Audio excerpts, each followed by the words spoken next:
गावाला नावच या देवीमुळं मिळलंय. केवढं भाग्यवान गाव आहे. माझ्याही गावाला नाव मिळलं महाराज, पण देवीमुळंच नाही.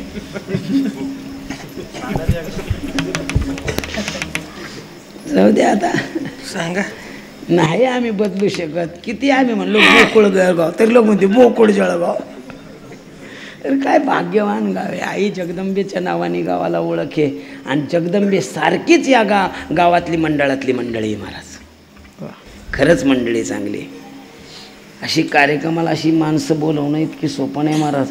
आमची ही सगळी दिग्गज मंडळी आहे.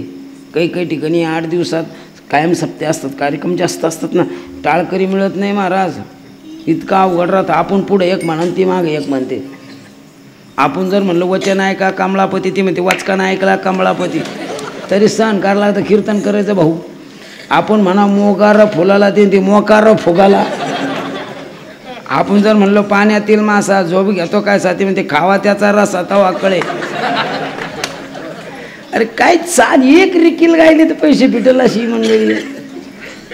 एक बोल वाजला तुमचा ऋषी आहे. आणि यांच्यावर प्रेम करणारे हे मंडळी, गावकरी मंडळी. अरे भक्तावर, साधूवर, गुणवानावर प्रेम करा. गावात 2-2 सप्ते होते, आनंदाची गोष्ट आहे. देवीचा सुद्धा त्याच तोला मोलाचा कार्यक्रम आहे. नुसता कार्यक्रमच तोला मोलाचा नाही महाराज, पंक्ती सुद्धा तोला मोलाची आहे. आज दिवाळीसारखी पंगत घातली महाराज. गुलाबजांबू सुद्धा होते, आटुंबाम सारखी सुतळी आटुंबासा टप्पूची टप्पू होते. नंतर काही ठिकाणी आम्ही गेलो, चुरा महाराज, चुरा महाराज. अरे ते वर्णानं फार मरण. आपल्याला उपास होता म्हणून काही वाटलं नाही, पण असं वाटत होतं यार काय पाप केलं बा, आजचे दिवस उपास नको आता. अन्नदाता सुखी भो. मंडळ चांगलं आहे. गावचे आराध्य देवता देवी हिचा उत्सव आहे. आणि आमची रक्षण देवता आहे प्रत्येक गावामध्ये मारुती. आणि मारुती पाटलाचा वाडा ज्या गावात चांगला आहे ना, ते गावात यश आहे. म्हणून एवढं मोठं गाव आहे आणि एवढं मस्त मंदिर आहे. निश्चितच गावात यशोर विद्या कपोर बला. गावाला यश निश्चितच मिळण्याशिवाय राहणार नाही महाराज. आपेशी गाव कधीच ठरणार नाही. म्हणून पुन्हा एकदा झालेली सेवा खूप अटीतटीनं तुमच्याकडे यायचा योग आला.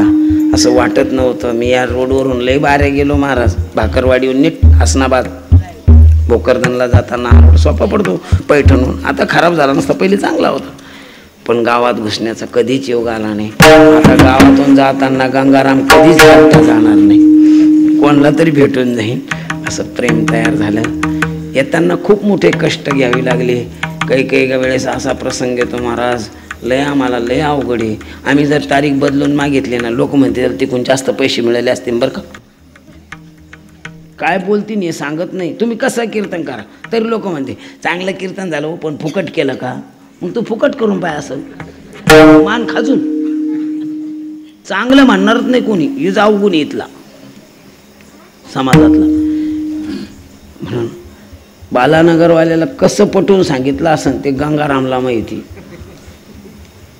आणि म्हणून बालानगरचंही प्रेम टिकलं. आणि इथं भाऊने फोन केला देवकर महाराजाला.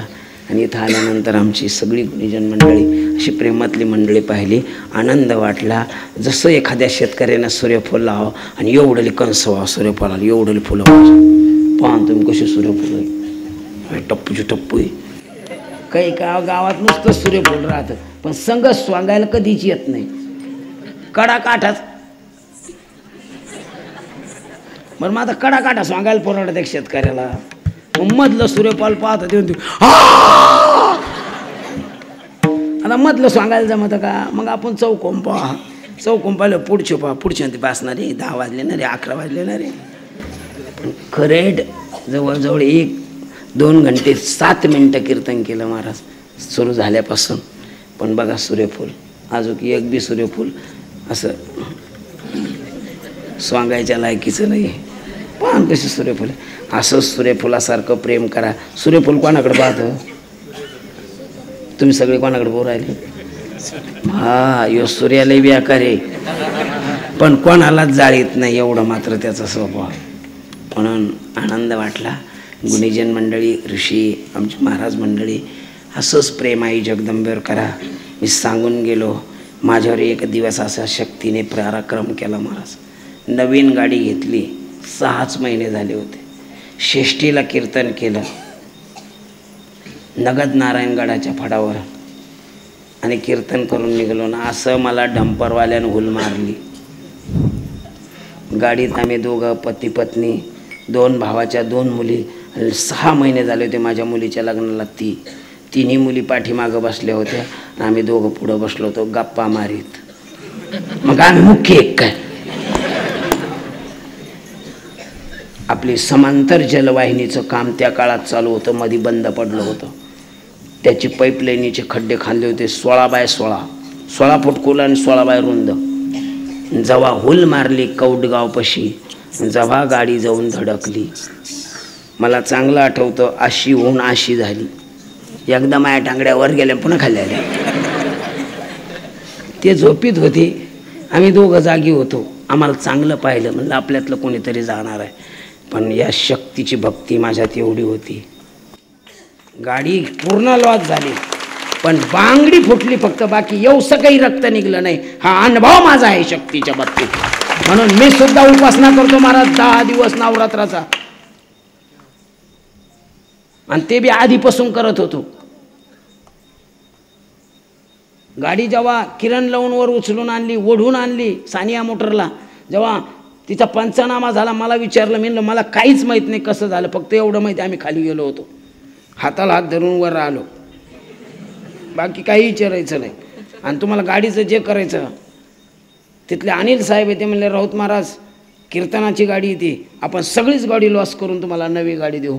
म्हणलं जर मला शक्तीनं वाचवलं असेल तर मला याच गाडीवर कीर्तन करायचं. हिचा किती खर्च होऊ द्या, तीच गाडी मी आज वापरतो महाराज. हा जर माझा अनुभव आहे तर तुम्ही जर देवीची शक्ती केली तर कळसावर वीज चमकती. आणि कळस वर आई जगदंबा ती वीज, ती शक्ती आपल्यावर घेते आणि या बाळगोपाळाला वाचवती. आणखीन काय तिने तुम्हाला द्यायला पाहिजे का? भाकली खाऊ घालायला पाहिजे सर?